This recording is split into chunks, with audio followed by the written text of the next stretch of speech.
Kermode Uncut. Or perhaps, welcome to the next dimension of cinema. I did a blog recently about Godzilla. I said, did you see it? And if so, what format did you see it in? What I really meant was, did you see it in a normal size screen or in IMAX? Did you see it in 2D or 3D? Somebody tweeted me, I think it was from America, saying, well, I'm going to go see Godzilla in D-Box. Now, I'm sure many of you know this already. D-Box has been going for a few years. The idea of D-Box is that your chair is basically connected to a special track on the film that causes your chair to shake around and move with the action on the screen.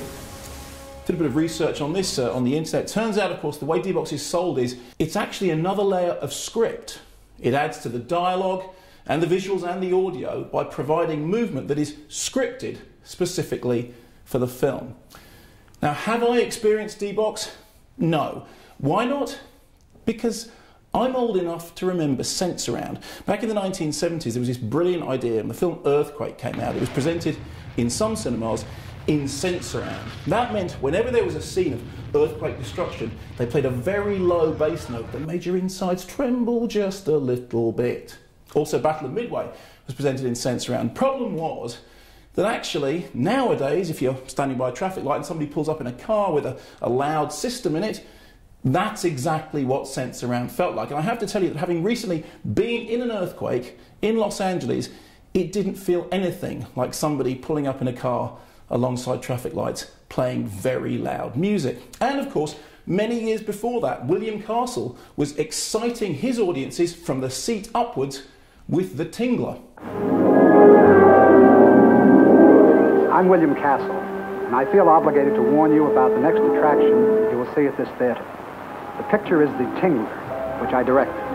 And for the first time in motion picture history, members of the audience, including you, will actually play a part in the picture.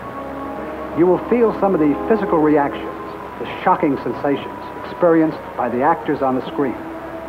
I guarantee that The Tingler has more shocks per minute than my last film, The House on Haunted Hill. But don't be alarmed. You can protect yourself. When you see the picture, you will be told, and remember the instruction, how you can guard yourself from attack by The Tingler.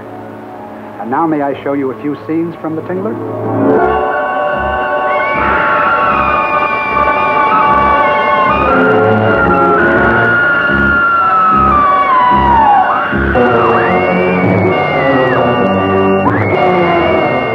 Some time ago, when I co-programmed a season of horror films at the NFT, I actually asked them, would it be possible to reproduce the Tingler sensation? Could we electrify some of the seats? And they said, no.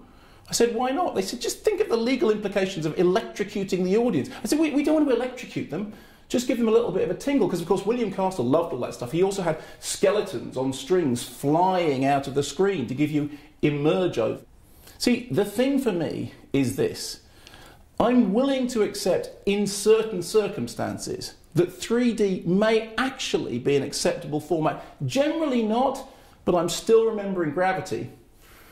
But when it comes to my seat jiggling around, that's a step too far.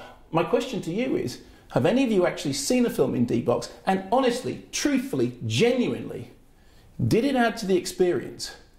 Or did it just make you feel a little wobbly?